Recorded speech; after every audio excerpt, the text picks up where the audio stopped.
We're live. We are alive. We are alive. We are parasites. We are quiet in the back. Shh. I'm your host, Patrick William. Co-host Austin Jenny.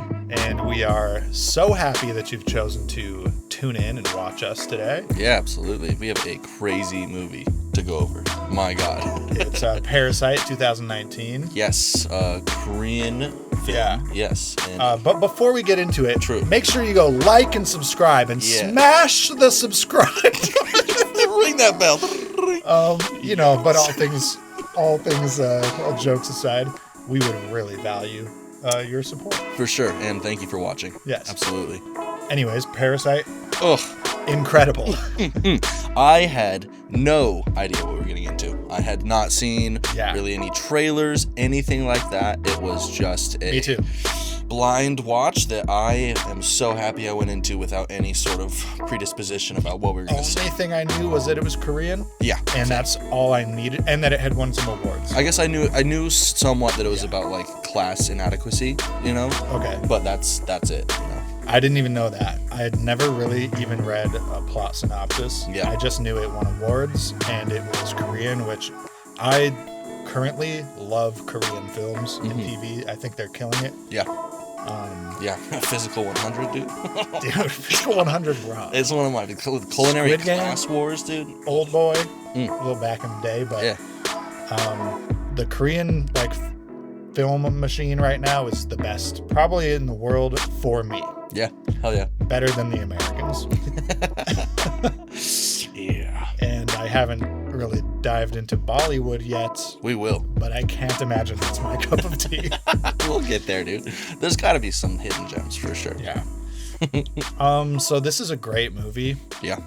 It starts with a very poor family, and you see their lifestyle, and it's really just like setting the scene for how poor these people are. For sure. I mean, it's 4 adults all crammed into a, really small, it's like a 2-room. Yeah. It's just like a kitchen and a bedroom and a weird toilet that's up on a ledge. Yeah, and it's at street level or just underneath, so it's like a semi-basement. The semi-basement, their windows are at street level, so their eye level is like from below the streets. Yeah. That's how low these people are in the society. Yeah, not to mention where they are in like their city structure. I mean, because it's literally down at the very bottom. It's probably worth saying right at the top that everything in this movie is like metaphorical, and there's a lot to do with the physical height or like the physical placement of things in the society. For sure. Yeah. This family lives in a basement in the lowest part of their town. Yeah. And they are looking up to the slums. Yeah. So they're like below the basement. Yeah. All 4 of them are unemployed. They are not able to find any steady work whatsoever. They're literally folding pizza boxes as a part-time gig as a family. Their apartment, their whole street gets fumigated in the second scene. Oh, yeah. And they're like, should we close the windows? And Dad's like, leave them open. Free. That's free fumigation. And then they sit there and they fold their boxes while being gassed. Yeah, literally. I think that's the first indication of them being represented as bugs. Yes, and that's a very thorough and always ever present analysis. I mean, they are portrayed as cockroaches, bugs, in general, worms. Yeah, just like over and over again, it's hitting you hard that these people are the very worst of society. The lowest dregs. Worst, obviously. So they get a lucky break because the son's school friend, college friend, is going to college. I think the son's not in college. No, definitely not. They must have been high school friends. The friend went to college. The son is too poor. And he comes back and he asks his friend if he would take up the mantle tutoring this girl that he's been tutoring because he needs to go to college. And if he lets anyone else tutor her, they're going to hit on her. And he's kind of in love with her. He's like, I know you won't do that. He's trusting. Yeah. And he's like, and I know you speak English. Okay. So you be the English tutor while I'm away at school. And that's their in because Yes. this family is rich. Very rich. I mean, like, clearly upper class. They have, what, a driver, they have a full-time maid, and then 2 private tutors. Yeah. Yeah, that's crazy. So they have 4 staff that work for them full-time. Yeah. They've got a sprawling house, like a modern architecture. Compound, really. I mean, Yeah, it's got like a gate and yeah. cameras, like CCTV. So they're very good. They're top of the society, basically. Yeah, there's no worries ever in their minds. And the son gets this job tutoring, and he quickly realizes that there's an opportunity here. Well, yeah. He is able to, I think he picks up on the fact that the wife is complaining that no one can handle her son. This is the other kid. He's tutoring the daughter. No one can handle my son. It's just like a revolving door. Every month I have to get a new nanny. And so he plugs that his sister, well, he doesn't say it's his sister. He lies, but he says, I know of a great professional nanny. She's an art therapist, went to school for psychology, children's psychology. Just everything this lady wants to hear. They're all so very talented at saying the things that these rich fucks need to hear to just lap it up, dude. Yeah. The mom has the energy of like, you know, those like Hollywood scams where like, what is her name? There's like an actress who sells like vagina eggs. Goop. Right? Like Gwyneth Paltrow. Yeah. So like the Gwyneth Paltrow thing where it's like, I'm going to sell you a magical stone that's going to like cure your energy. Or like, that you're supposed to put in your vagina. Anything like in that lane where it's just like too good to be true. Yeah. And I would also lump in people like RFK, like with the anti-vax grifters. Thing. They're just they're health and wellness grifters. Yeah. This mom is falling for all that stuff. Oh yeah. Anything you tell her that's gonna like improve her life or her children's well-being. Yeah. A magical snake oil cure. Yeah. She's gonna buy it from you at twice the price. Yeah.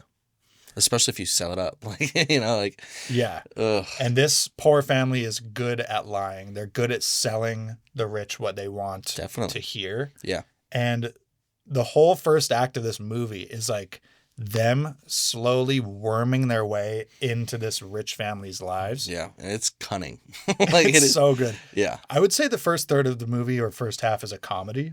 Definitely. And the second half is a tragedy.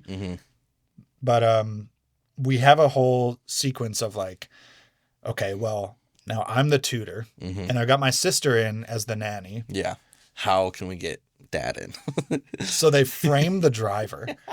The sister leaves her panties in the back seat. Yeah. They set up this situation where the mom and dad are going to think of themselves or think of the driver as a pervert, like he had sex in their car. It's like, oh, on the job. And they're like scrutinizing him.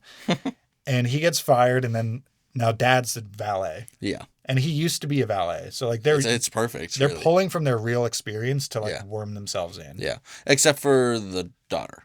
Really. The daughter's just an actress and she's essentially just a great con man. Yeah, she's just a really good liar. And then the mom is the last in, but the mom becomes their full-time maid. Yeah. After they... Oh my God, dude. So savage. Holy shit. The full-time maid is allergic to peaches. Like deathly allergic. She goes into like a choking fit. Like her throat closes up and stuff. So they take razor blades and scrape off the peach fuzz and put it in little vials and start dusting her. They like blow peach fuzz dust onto the maid. And then tell the fucking mom that she has TB. They go get a picture of her going to the hospital. They're like, I was just by the hospital doing my annual checkup. I saw her there. And I wasn't trying to eavesdrop, but I overheard her talking about her tuberculosis. And she's been working with your son. And then they blow peach dust on her again. Yeah. And then when she coughs and puts a napkin in the trash, he goes and puts like hot sauce, red like sauce. Blood. And he's like, it's a bloody napkin. We've got to get rid of her. Oh my God. To use TB is crazy, dude. Yeah. And again, it's like the health and wellness thing. She's like overreacting because her kids are on the line. Like I brought a the safety of her kids. tuberculosis patient into my house. My husband would have me hanged and quartered. Quartered? Yeah, I can't tell my husband. Yeah. And the whole time they are like every time they do one of these little like tricks, they're like, we don't need to tell your husband about this. Or like they tell the husband, you don't need to tell your wife, you heard it from me. You can take credit. Yeah. So they're doing like a divide and conquer thing. Totally. There's a lot of distrust in the upper class family. Yeah. And they're not communicating well. And the lower class family like takes advantage of that. Yeah. It doesn't even really seem like the mom and dad of the higher class family like each other that much. No, I mean, at one point the dad asks him if he loves his wife, and he's like, love would be one word for it. Yeah, it's she handles the money, he makes the money. Mm-hmm. That's their dynamic. They don't raise their kids really. Like, nope. They don't clean their house. She can't cook. She just sits there. Yeah. So they just have a very sort of uninspired, well-to-do life. Mm-hmm. Man, coasting. Yeah, I really liked the pacing of this movie, especially up through this part. It definitely like slowed down, but it wasn't like an annoying slowing down once we hit like around here and things start to get a little more serious. Yeah.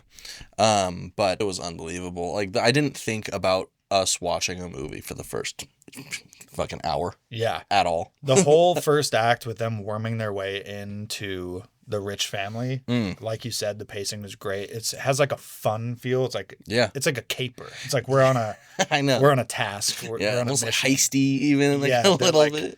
They're like coming up with plans. There's like a fun scene where the son and dad have a script and they're rehearsing. Oh yeah, and he's like, your emotions are up here. We need them down here, more believable. So they're really going all in on like duping this family with like fraud. Basically just full-on fraud. I mean, that begs the question. There's really no reason not to.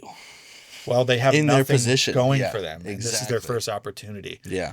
And then the movie sort of slows down after it's kind of like mission accomplished. They're in the house. The family is going to go for the son's birthday and they're going to go camp. So the family is out of the house and they all go in and they get real comfortable around the place. Too comfortable. They start drinking all the whiskey. They're laying around on the furniture. And yeah, it's this sort of like mid-movie lull. Not in a negative way. It's like the calm. Time it's a respite. Yeah. They're like relaxing. Yes.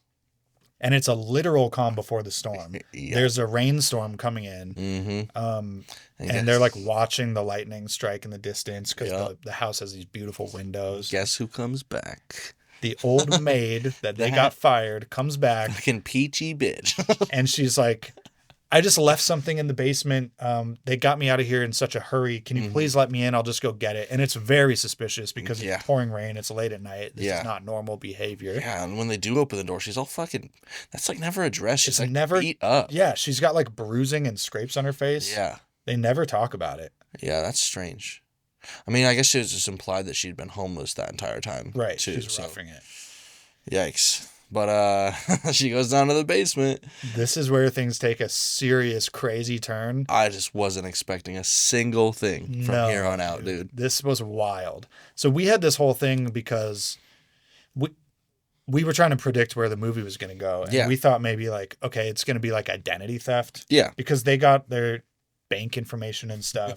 That never pans out. Not at all. I mean, they had the deed to the house. Yeah. So they never go for the full identity theft. Maybe they don't have time. I think they were. That was probably the long game. But what is revealed in this scene is that the architect of the house that the maid worked for originally before this Park family moved in built a bunker in the basement that he did not tell the new family about, but the maid knows about. Yes. She accesses the bunker, and within it is a fully living a human man. Yeah, dude. Just a full living dude. In the basement. Yeah, her husband. It's her husband. Yeah. Her dude has been down there for 4 years, 3 months, and 17 days. The whole time she was working there, she would sneak food in, and he's just living there because their business failed and the creditors were chasing him. Yeah, it's fucking loan sharks. Loan sharks. Yeah. And so he's literally just hiding from his debt. Yeah, and he's crazy. He's deranged. He's a crazy person. He's got no contact with the world except for his wife. Yeah. He's like pressing the buttons for the lights to try to do Morse code to the sun because the sun's in the Cub Scouts. And he's like, he's going to hear me. And that never pans out either. Well, it gets used at some point. Does it? Yeah, he like does contact the son later in the movie. It says, "Would help me." Oh yeah, but I mean, just nothing comes from that. You know, he doesn't like escape. Who lets him out? That's the poor family's kid.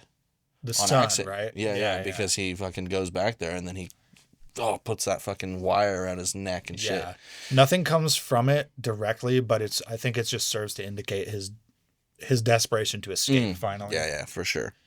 But yeah, he's living his full life down there. He's a crazy person. He respects.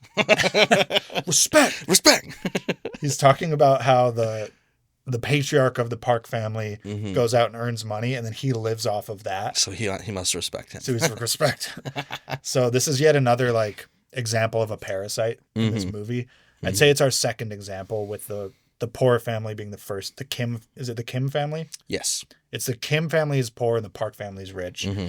The Kims, I think, are the first example of parasites. Yeah. That we're seeing. They're depicted as bugs in numerous scenes. Yeah. They self-describe as cockroaches at one point in a joking way, but then the family comes home and they literally scatter. And at one point they're hiding under the table. Yeah. It's so on the nose. They're definitely perfect. cockroaches. Yes. And then this is our second parasite. The guy literally living in the basement, siphoning food off of the refrigerator. Oh God, man. Paying no rent, paying no bills. And then we'll get to the third parasite maybe during our analysis. Yeah, absolutely. But let's get through the plot first. Yeah, for sure. So, I mean, well, they meet the family, right?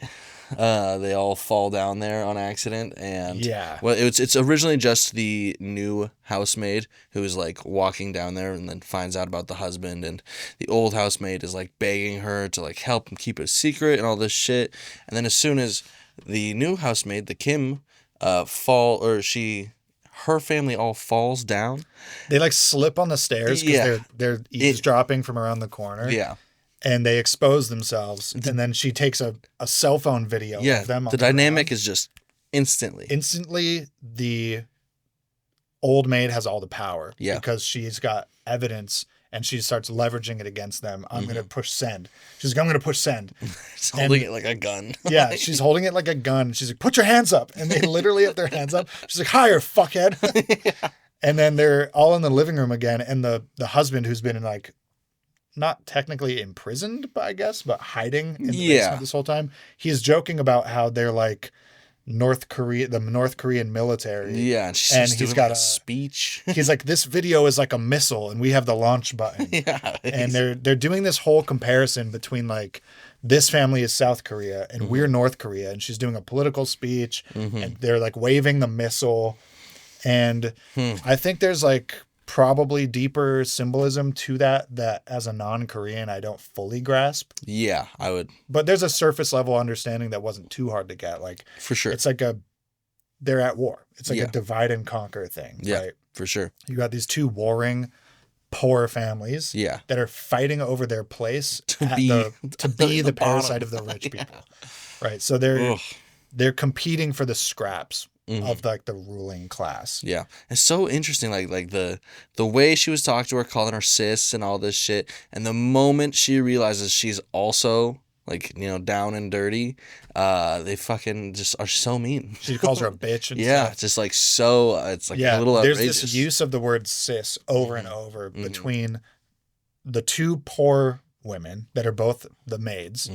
One former, one current, and she's calling her sis, and the current one's like, don't call me sis. Yeah. And she's like, come on, sis, we're in this together. Sis. And she's trying to do this camaraderie thing. Yeah. Like, it seems so fake. It is fake. Yeah. And it's like this facade of camaraderie that it's almost like in like socialist circles or something. You have this idea that we're all in it together. Collective, yeah. And then after the revolution, there's always a party of ruling people that end up like taking the power, and then it doesn't actually get redistributed.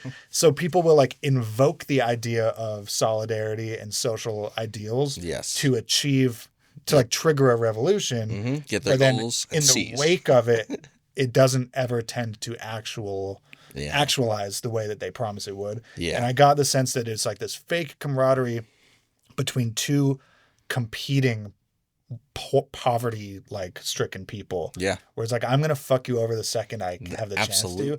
And literally that scene it happens. Yep, it was right away. It's kind of crazy. Later in the movie, the wealthy mother calls the working maid sis as well. And it has a very different tone, but it's like the same thing. It's like the wealthy will try to strike common ground with the working class. Yeah. To pretend that there's not a class war going on. Yeah, and there's still this like such a clear difference. Like she even says it like fakely still, you know, it's not sincere. She's having dinner with her and she's like, you and me, sis, but actually the rich one is eating the dinner. The poor one made it for her. Yeah, she's not eating. Yeah. She's like, you should have this. Actually, I could give it to my husband. And then she doesn't give it to her husband and she eats it herself in front of her.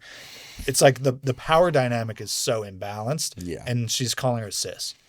So there's all these layers of like facades of camaraderie. Yeah, definitely. Despite the stratification of their power and their wealth. Crazy. I thought that was really interesting. It was, for just sure. One layer of this movie, but yeah, that same idea is shown in many ways. Yeah, over and over, for sure. I mean, this is all just different interpretations and ways to show you how different it is, you know? The wealth inequality and the power disparity is on showcase in this movie, basically in every scene. Yeah.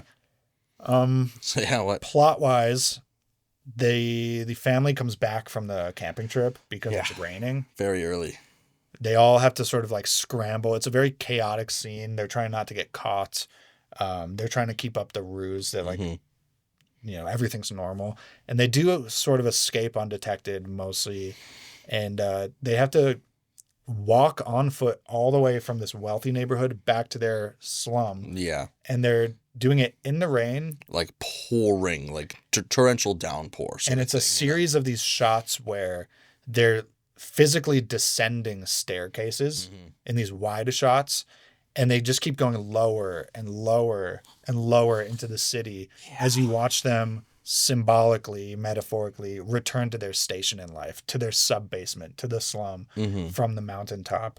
And when they get there, the storm is so bad, it's flooding the streets. And the sewers. The sewers are coming back up. They're like burping back up. Yeah. Their toilet is like shooting brown water out. Yes. Literally spewing shit. Yeah. And they're like climbing through the remnants of their old house, trying to grab shit that they care about.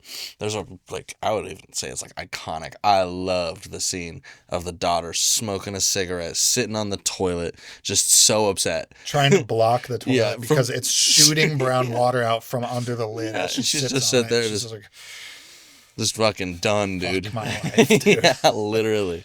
I think that's the moment that the father gives up. Yeah.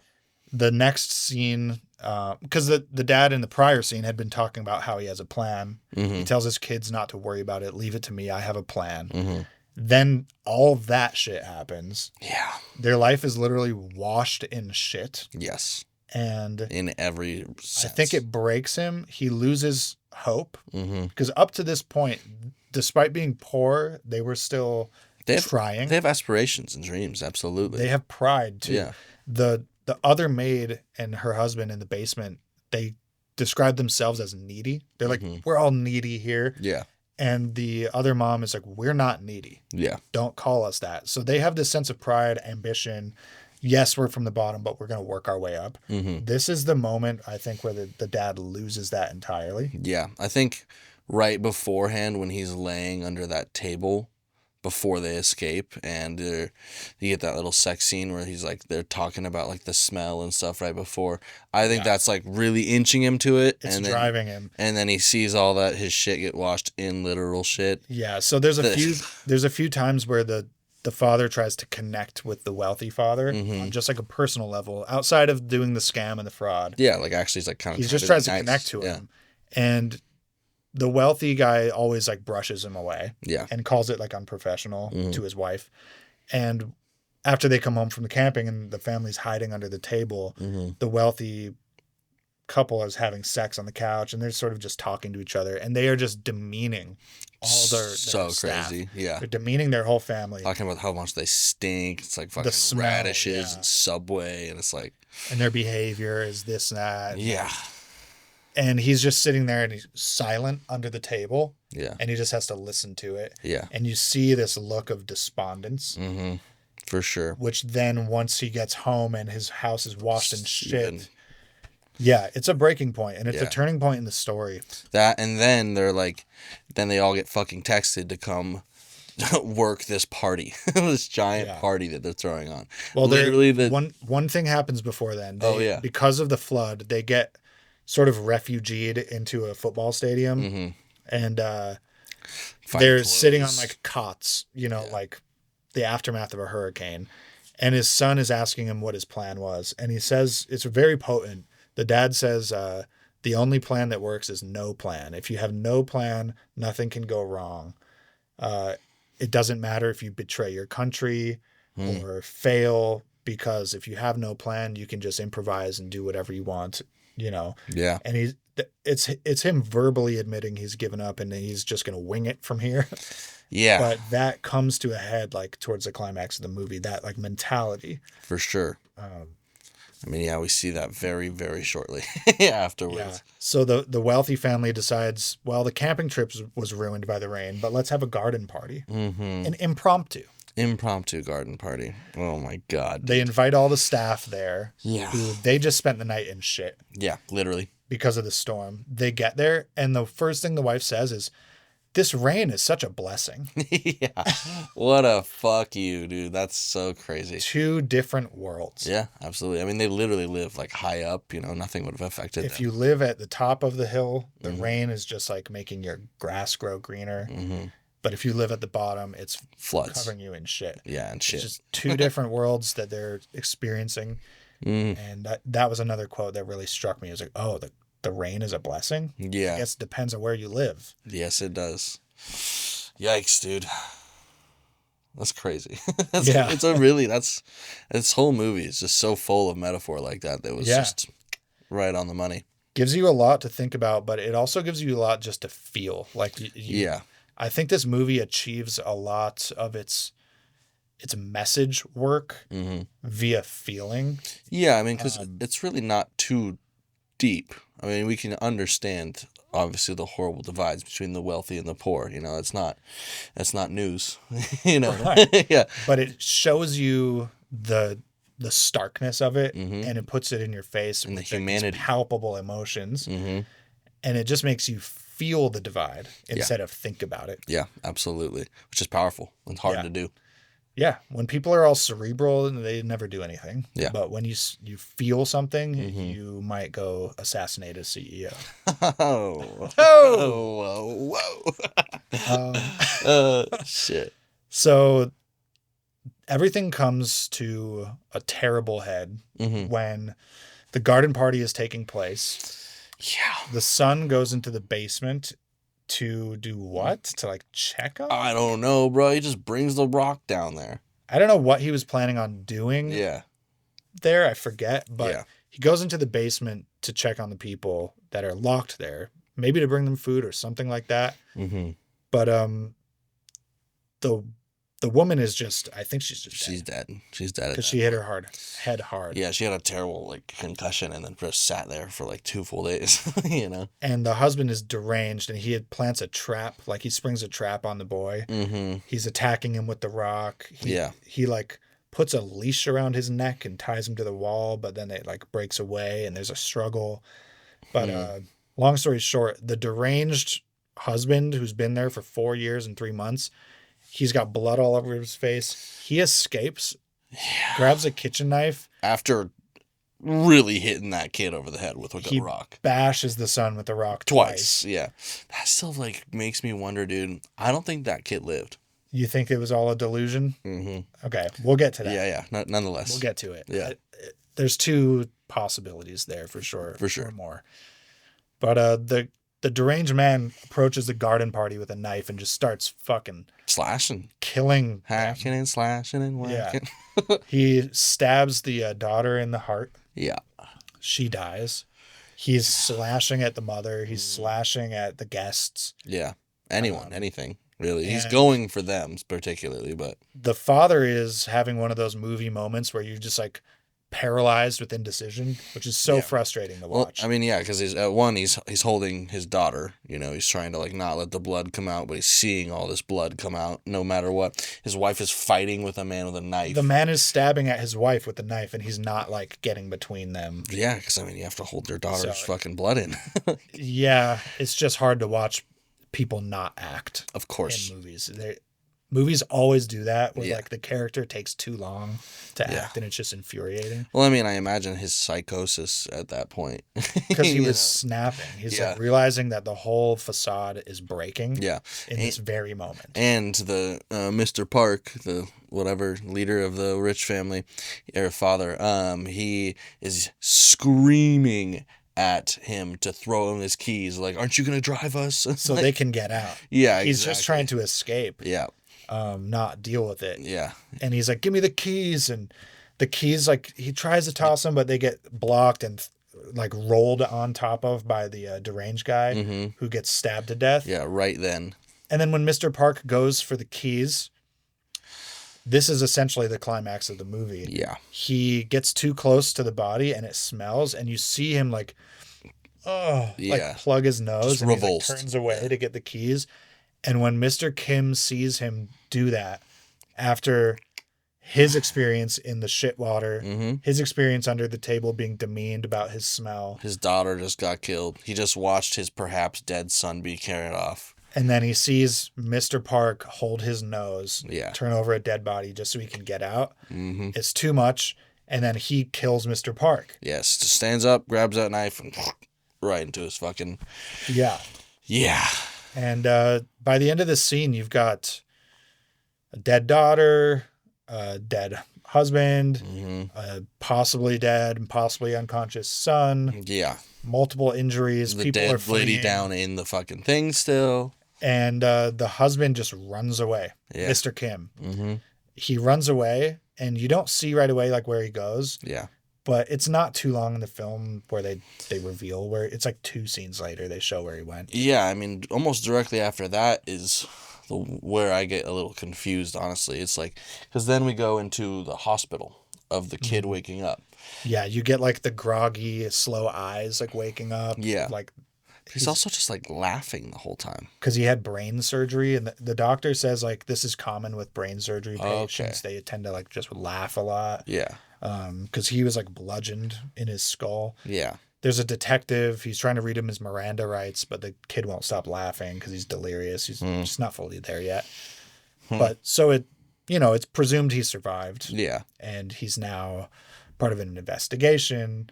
There's a quick montage with narration overdubs about they go to court.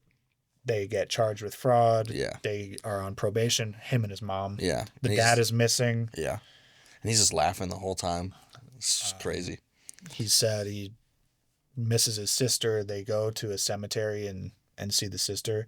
Very interesting cemetery. As Americans, we don't see this much, but it makes sense that in other parts of the world where population density is higher, you don't have burial grounds. No, yeah. It was a room full of cases. Yeah, with urns. And that was their cemetery. And I've never actually seen that before. Yeah, I mean, it's like a modern, I guess, probably Korean crypt, I guess. Yeah. It's super interesting. It just makes sense. Like in America, we have so much space for our population that we can bury our dead. And you just can't do that in Korea. No. Or like specifically in like islands. Seoul or something. Yeah, anything like an island. There's no space. Yeah. Can't do that in Japan. Yeah, for sure. So. I guess it's a peninsula, but yeah, nonetheless. Korea is. Yeah. But yeah, there's like this montage where he's recovering from the surgery. He's going through the process of being charged with his crimes. They kind of get off the hook with just probation. Yeah. Because they weren't violent. Him and his mom. Yeah. There was just, some crazy shit, but. Some fraud charges. Yeah. Yeah. Non-violence, though. And the dad's missing, and they don't know where he is. And eventually the son goes back to the house with binoculars because he's just like, I don't know, just like looking at what could have been. He's like watching the house. He was sort of in love with the daughter that he was tutoring. And I don't know exactly what his motivation was, but he returns and he's like on the hill next to the house. Yeah. And all of a sudden he starts to notice that like the light is flickering. I And didn't catch that. it's the dad in the basement doing Morse code. Got because the son was a Cub Scout. Mm-hmm. As was both families' sons were Cub Scouts, actually. Yeah. That's kind of an interesting parallel, too. Yeah, definitely. I mean, that's something that can transcend, you know? Yeah, which again is American. Yeah. There's a lot to talk about with that, which we're almost done with the plot, so we'll get to the analysis in a second. But he notices the Morse code, and yeah, it's his dad in the basement, and he's been writing him this letter to his son. And the dad has been living there the whole time in the dark. For a while, there was no one living in the house, so he had it to himself because that family moved out after the trauma. Yeah. Then it finally got sold to some Germans new to Korea. It turns out they don't just eat sausages and beer. Thank God. But he's able to sneak up at night and like steal food and stuff like that. And I would presume that he was able to like access internet or watch TV or something to ascertain that like his wife and son survived. Yeah, something, man. Because he proceeds to write a letter to his son. Yeah. And then tap it out via Morse code through the lights. Yeah. Every night until his son sees it. It's his only thing he has. Yeah, for sure. It's pretty shitty, man. Yeah, it's hard. But his son does see it. Yeah. And it's like this heartfelt letter. Forget the details. I don't think they're super important. No, I mean, But the son comes up with a plan to save the dad. And his plan is basically get wealthy. Yeah, he's like, I have a concrete plan now. He puts his like little rock back in the river. It was a rock they had received earlier for like good luck for fortune, like wealth. Yeah, it's supposed to bring wealth up. Material wealth. Yeah. It has not worked. It actually got him hospitalized. So he puts it back in the river, sets a superstition aside, and he's like, I'm going to get wealthy. I'm just going to buy the house. Yeah. Yeah. I mean, that would be the way to do it. And then you see him do exactly that. Buys the house, and the dad comes up from the basement. They all embrace. And end of movie. You see the son finish writing his letter to his dad. Yep. Well, that's his plan. That's the plan. Yeah. And it's implied, I think, that that's going to happen. Yeah, I take back what I said about him being dead, I think. It's just interesting. It really fucking seemed like that was a killer. It did. I think there's two ways to look at it. Yeah. I think there's three ways, but two branches from one of the branches. Okay. The son could have died when he got bludgeoned. Fully. And everything we're seeing after the garden party massacre is an imagined reality in the head of the father who is sequestered to the basement. Yeah. And he has no contact, and he's imagining that his son survived, and he's writing him a letter to stay sane. That's one take. That was my first reaction. The second take is the son did survive. And basically what we just outlined, like the dad sees that via TV. The son does become wealthy, does buy the house, and saves the dad. Yeah. And the third take is the son does survive and is just imagining becoming wealthy. Yeah. And buying the house, but that doesn't happen, and it's just part of his letter. And they have very different messages. Yes, they do. Those endings have very different morals of the story. And it's just so interesting that they left it so up to interpretation, you know? I want to talk about the possible messages real quick. Yeah, please. If we assume that the son becomes wealthy, buys the house, and rescues the father, then what we're looking at is essentially a story about... It's a success story where you're having one generation that failed, the parents. They failed financially and could not provide for their children. Yeah, turned to like conning. And they turned to conning, fraud. Yeah. It doesn't work. Yeah. They're just acting as parasites. Yeah. And then you have a son who realizes through all of their failures that the only way to actually save his parents is to just really actually become successful. Do the work. Yeah. Do the work, right? Yeah. He puts away the silly superstition rock. Mm-hmm. He goes to college. He talks about college and starting a family. And he does those things, becomes wealthy, and he's able to buy the house and save his parents. Yeah. Creating generational wealth for his children and his family. And that's sort of like, that's the dream scenario that every immigrant family has. Yeah. When you come to America and your parents are poor and then they get just scraped by just enough to send you to college. Yeah. And then you make more money than they did. And then you set your kids up and they make more money than you did. Yeah. And it's just compounding interest, you know? It's like the American dream. Yeah. But is it a dream? Yeah, that's a good question. Literally, yes. Exactly. The Literally, alternative story is that it's his literal dream because he's writing that letter telling his dad what he wants to do. Mm-hmm. The truth is that's never going to happen because the Korean society is so stratified. Yeah. That he's in a basement now. He's going to be in a basement forever. I mean, literally, at one point in the movie, they talked about when a security guard job gets posted, 500 people come to apply, no matter what, where it is, or anything like that. Yeah. And I mean, that's true. I mean, the Korean culture, it is very hard to become like a good, like a salary man or whatever. Very high population. Yeah. Very small high place. Wealth inequality. It's very similar to American wealth inequality, except it's like more concentrated in a smaller society, which is like hard to fathom. Yeah, being definitely. From Montana, it's like yeah. But there's another very interesting thing. Two more interesting things that I want to talk to you about. Yeah. One is the transformation of the father, Mr. Kim, over time, and the other is, and we haven't talked about this yet, but there's a recurring theme of like Native Americans. Yeah, for sure. In this movie. Yeah, yeah. And it's just, I think there's a lot of meat on that bone. Which do you want to start with? Let's go Native American. Okay. What was your take throughout watching the movie on the presence of these things? And I guess, should we go into what it is that's in the movie for the... Yeah, I'd reckon. Yeah, most likely.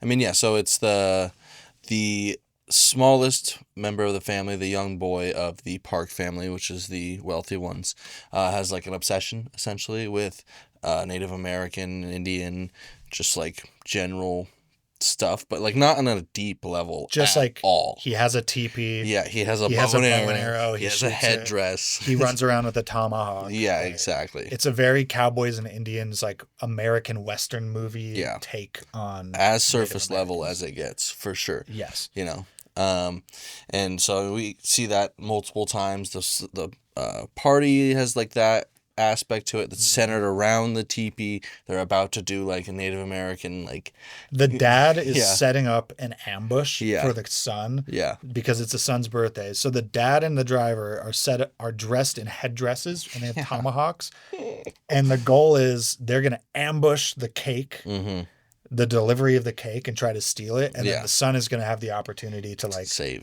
bow and arrow them down, and he's the good Indian and they're the savage Indians, and they're gonna stage this thing. So it's very like patronizing, in a sense, definitely, to real Native Americans, like, for sure. I mean, it's just a John Wayne movie, like take literally, dude. There is no actual anything to do with Native American culture or anything in the whole movie. This is what gets interesting. These are Koreans. They're not Americans. Yes. They're so far from it, you wouldn't think that they'd even be interested. Yeah, but America. Literally.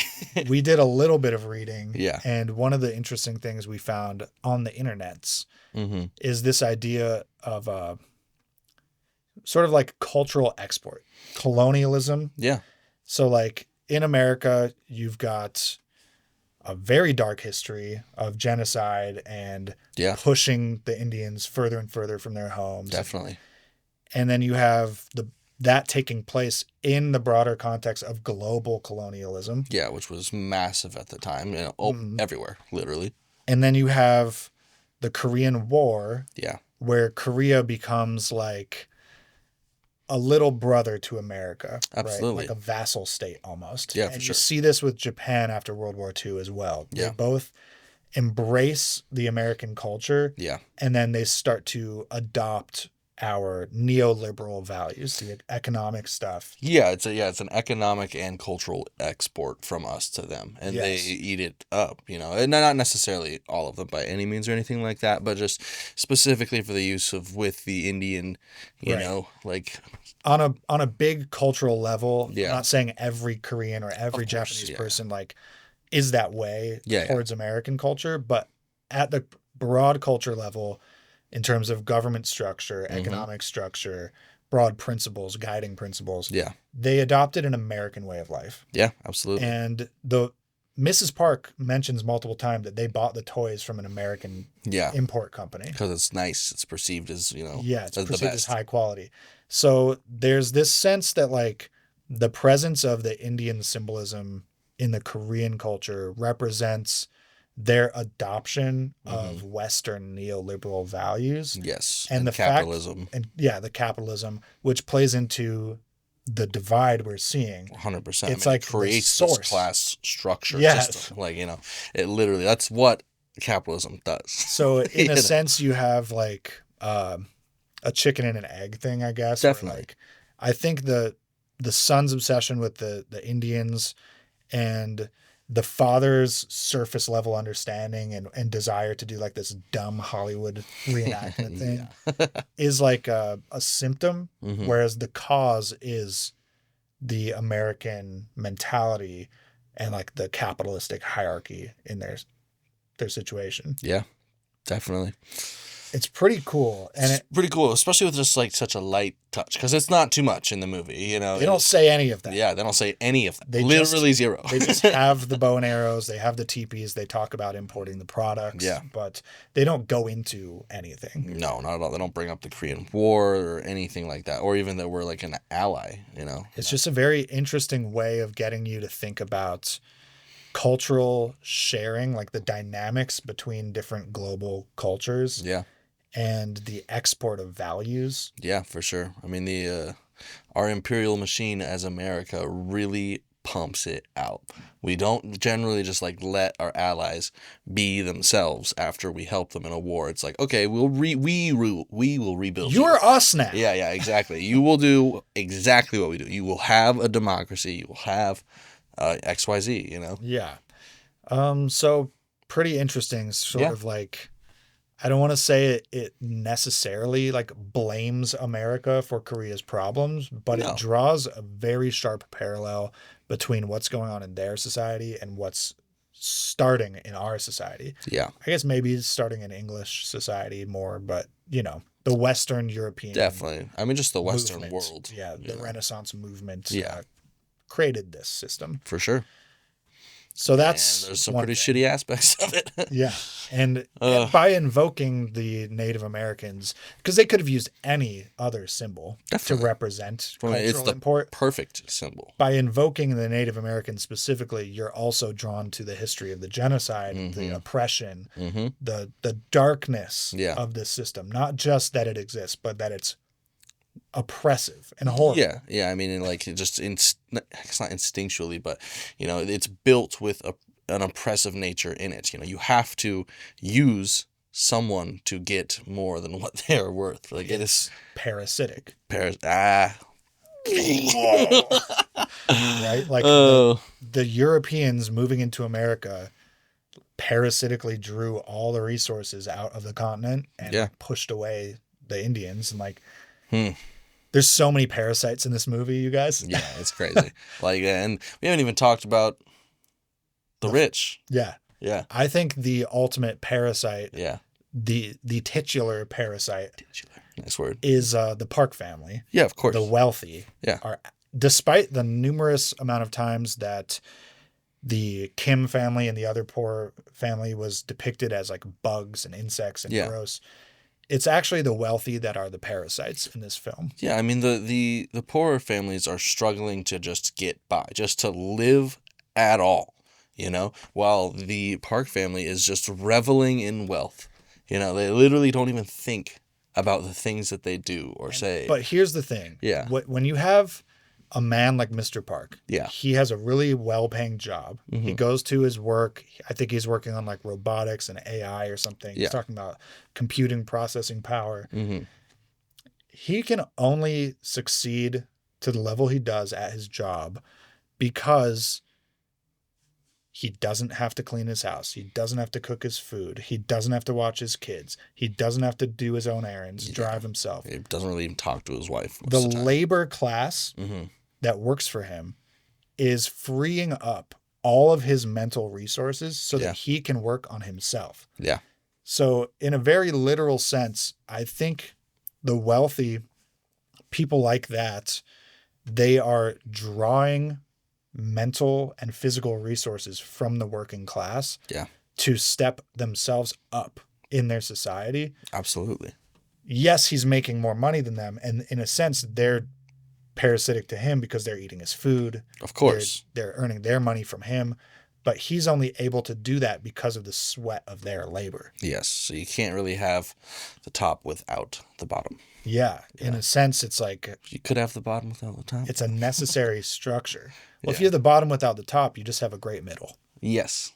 That's okay. That's called a middle class. Yes. A middle class is good. And that's why the Republicans are gutting the middle class. No shit. They want to be more of a top and bottom situation. Yeah. They want a techno, aristocratically run corpo government. They want cyber fascism. And I'm not here for it. Dude, I have this underlined and capitalized, eat the rich. Yeah. Yeah. You get the sense that Mr. Kim wants to fuck their life up. Yeah, definitely. For sure. And it's pretty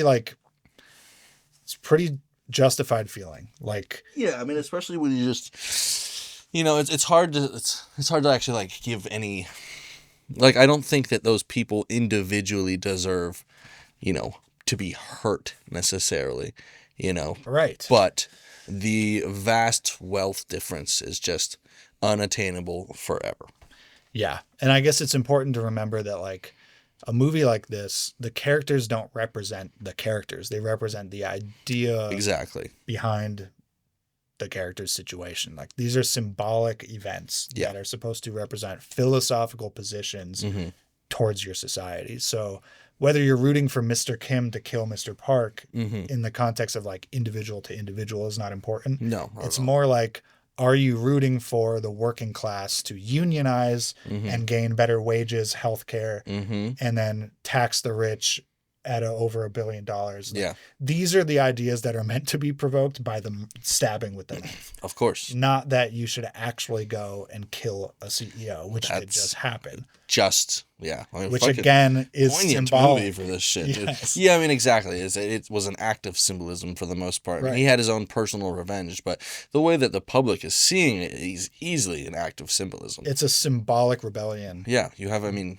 Everyone knows killing one CEO is not going to change It's not going to do anything. Yeah. But it's about emotion. It's about feeling. It's about saying that, like, we need more. And you have all of it. We just need anything.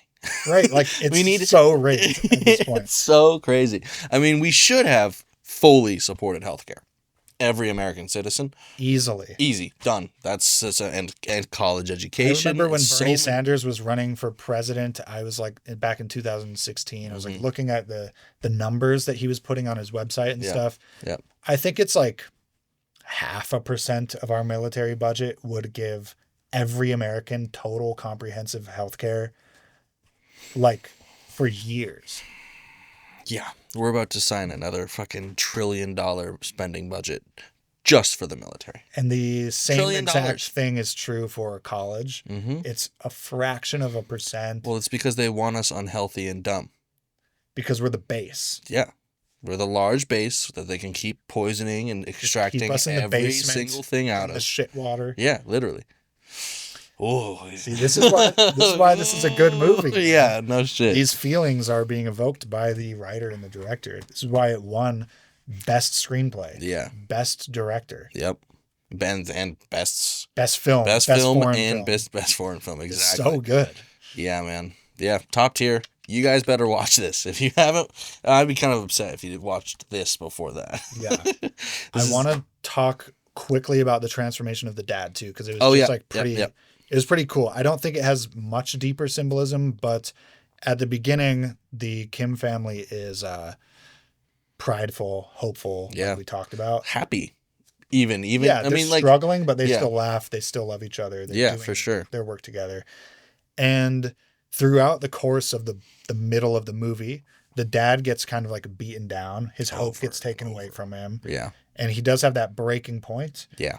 And I think he becomes the guy in the basement. Definitely. Mentally and then literally. Because obviously he goes to the basement after he commits the murder. Yeah. But I think that's symbolic again because he's resigned himself to that station in life. Yeah. I mean, he sees himself now. He's transformed into the parasite. Yep. Exactly. Pretty cool. Yeah. Pretty it's very full cool. circle. Seriously. I also noticed that like very first shot, you got your street view apartment, right? Or the semi-basement. Semi-basement. With the hanging socks. And right back at the second to last shot, we had that same exact thing. And the boy was writing the letter at the table. Yep. Yeah. Yeah. Pretty it's cool. It's such a good way to show poverty, too. It's just... That's so simple. The whole first shot is just socks hanging from a hook. So you know they're drying because they don't have a dryer. They don't have a dryer. They don't have a washing machine. It's probably just by hand. They probably can't even do all their laundry. They're just doing the socks because the socks are the most important, like in that moment. Yeah.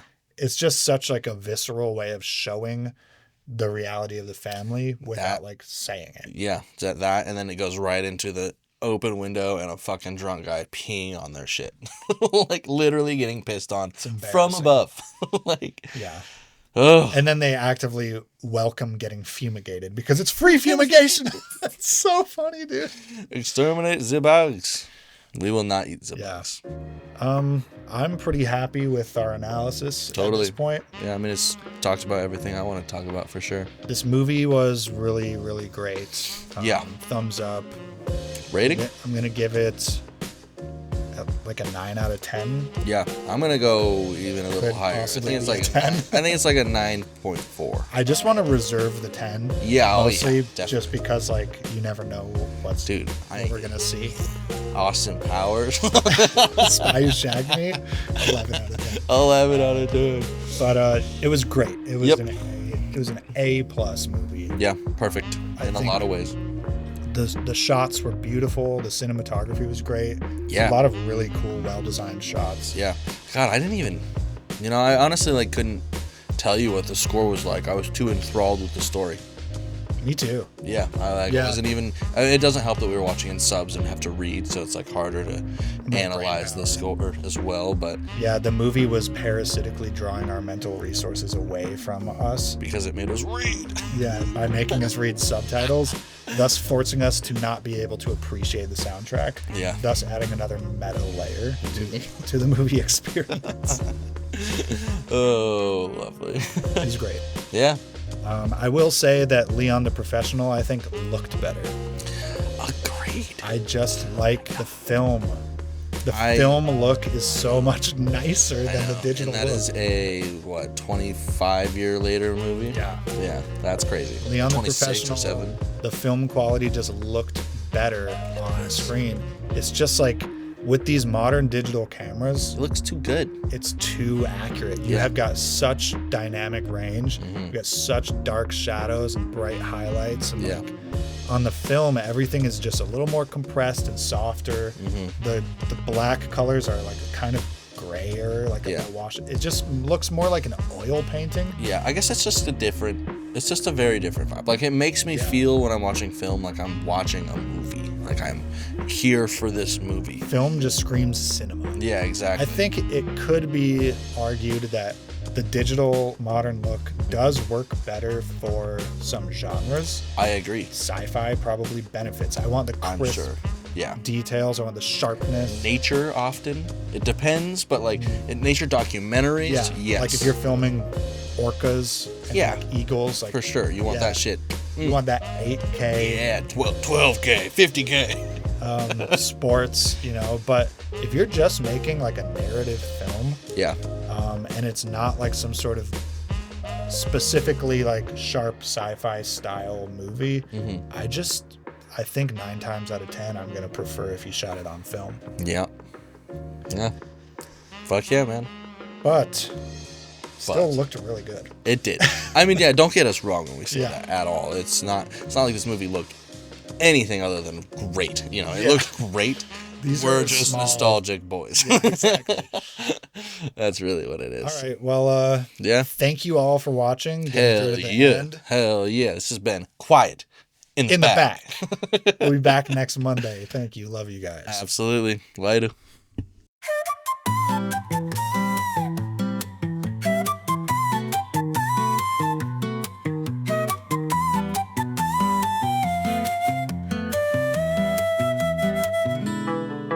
Who's that cockroach under my bed? Who's that poor boy getting ahead? Who wants a job? I've got the money. You all smell like parasites. Whose house is this that I'm cleaning again? Whose car is this that I'm driving within? Do I work for you or you work for me? You all look like parasites. Fumigate, gotta kill the parasite. Eradicate, eat the rich to make it right. Fumigate, someone shoot a CEO. Castrate, welcome to the class war.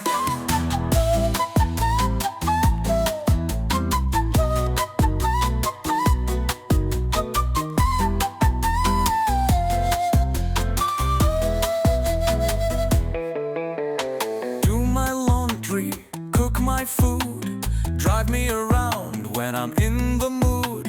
Raise my kids, clean my house. You need money, so do your fucking job. Go to work and earn your wealth. Pay my fee or risk your health. I'm in your house and I've got your kids. We're going to replace you. Parasites, fumigate, gotta kill the parasite. Eradicate, eat the rich to make it right. Fumigate, someone shoot a CEO. Castrate, welcome to the class war.